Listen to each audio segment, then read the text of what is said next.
5M bayaran saya dulu. Wih. Makasih mas, mantap. Acara nasional yang dimana pada saat itu serentak satu Indonesia yang membuat saya jerak untuk kerja di IO. Jadi kalau nama lengkap sih nama saya itu Rastra Barata Meoginur, panggilan Ogi, dan pekerjaan freelance.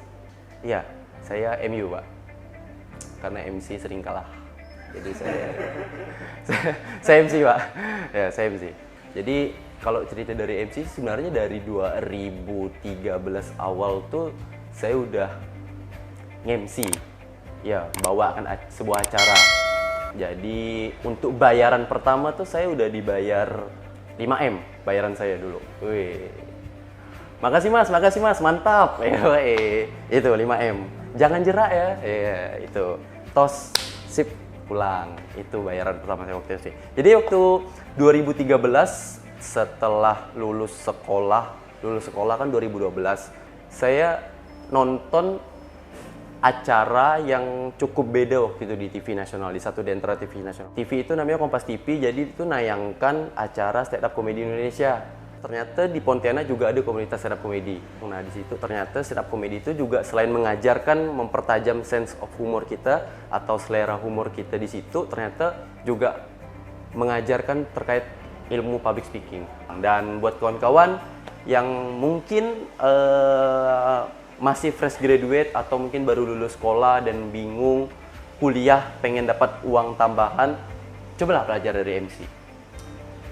Yakinkanlah diri teman-teman untuk bisa jadi MC karena MC itu modalnya nggak banyak karena kita nggak perlu beli produk dulu terus jual, nggak, tapi dari kemampuan. Jadi buat kawan-kawan yang mungkin secara tongkrongan yang paling lucu misalnya kan, secara tongkrongan nih dia yang paling banyak ngomong lah gitu. Nah coba dilatih tuh kawan-kawan yang mungkin merasa paling banyak ngomong di tongkrongannya, mungkin bisa menjadi duit atau bisa jadi public speaker, jadi MC, atau mungkin bisa jadi pembicara, atau mungkin bisa jadi something like that lah ya pokoknya, sesuatu hal yang berhubungan dengan kesukaan bicara itu. Jadi kayak gitu. Saya pertama kali MC berbayar itu acara ulang tahun. Nah ternyata MC yang dibayar secara profesional itu tidak semudah apa yang dibayangkan. Karena alhamdulillahnya dari stand up comedy lah, ilmu public speaking sedikit demi sedikit tuh saya bisa tahu terkait untuk bicara yang baik. Belum tentu benar ya, tapi yang baik. Karena benar tuh relatif lah kalau menurut saya. Tapi berbicara yang baik dan dimengerti sama audiens tuh ternyata tidak semudah itu, dan ilmunya juga saya dapat dari stand up comedy. Akhirnya nge-MC ulang tahun, ada beberapa event saya memberanikan diri untuk menawarkan diri nge-MC di event tersebut. Dan event pertama kali saya MC-kan adalah acara Gerebek Pasar. Jadi ada satu perusahaan customer goods sih sebutnya, kayak perusahaan makanan-makanan gitu. Nah mereka mengadakan Gerebek Pasar, pameran di pasar. Jadi kayak satu tenda kecil 3x3, terus ada SPG batu yang siap jualan, yang bukan kerja cantik tapi kerjanya closing. Nah itu saya nge-MC di situ, dan akhirnya pada saat nge-MC Gerebek Pasar itulah jadi beberapa apa sih namanya ya, pejabat-pejabat si perusahaan itu kayak ngelihat anak ini punya potensi untuk jadi cleaning service di kantor kita. Wah, tidak dong. Anak ini punya potensi untuk bisa bawakan acara gathering di perusahaan kita. Nah, disitulah tuh debut saya pertama kali juga nge-MC-kan pertama kali acara yang bisa dibilang cukup besar, formal, dan dress code-nya juga diatur, nggak bisa sebebas itu. Kalau MC acara ulang tahun kan kita tinggal nanya temanya apa, ya bajunya menyesuaikan, paling kayak warna, kemudian kayak bentuk dari kostumnya tersebut. Tapi kalau acara formal kayak gathering yang ada outbound dan gala dinnernya, nah itu ternyata kita harus kayak modalnya juga banyak sebagai MC. Jadi kayak mempersiapkan 2 baju karena harus bekal, kemudian harus make up juga. Jadi kalau make up MC cowok itu alhamdulillahnya tidak semahal MC cewek. Jadi kalau MC cewek kan make upnya memang harus kayak make up betul lah gitu kan. Tapi kalau MC cowok itu juga kita kayak modal minyak rambut, minyak wangi, minyak kayu putih cap kaplang, iya Allah, bukan dong. Minyak rambut, minyak wangi, kemudian bedak. Nah, bedak tuh kita bekal. Jadi kalau saya seorang bikers, pengguna motor maksudnya. Jadi di jok tuh ada peralatan itu, tacap-tacapan, bedak bayi, minyak wangi, minyak rambut, handuk kecil, sabun muka, semuanya ada. Nah, itu modalnya. Nah, akhirnya di situ debut pertama kali saya. Untuk fee pertama itu pada saat itu alhamdulillah 2.000. 2 juta rupiah. Habis itu enggak ada MC lagi, enggak ada job lagi. Nah, 2 juta tuh bertahan 2 bulan. Oh, enggak dong. Jadi 2 juta setelah dibayar tuh alhamdulillah itu jadi portofolio. Dan blundernya saya pada saat itu apa ya?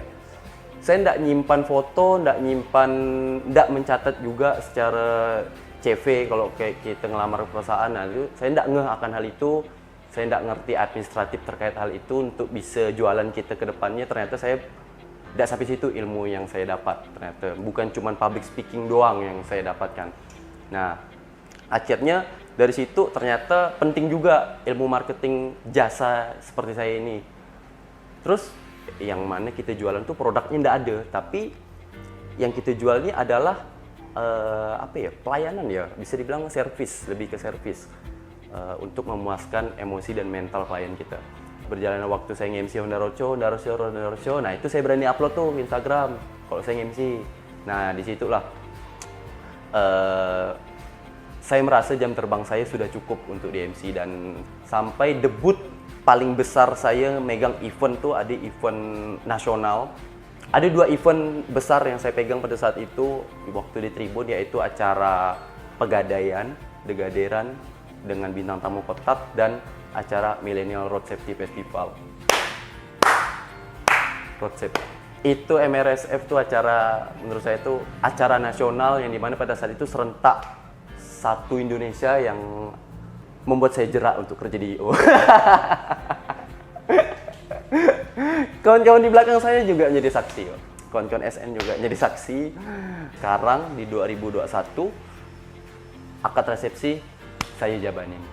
Jadi saya fokusnya di MC wedding sekarang. Nah, di MC akad dan resepsi itu saya mulai PW pas di awal tahun 2020.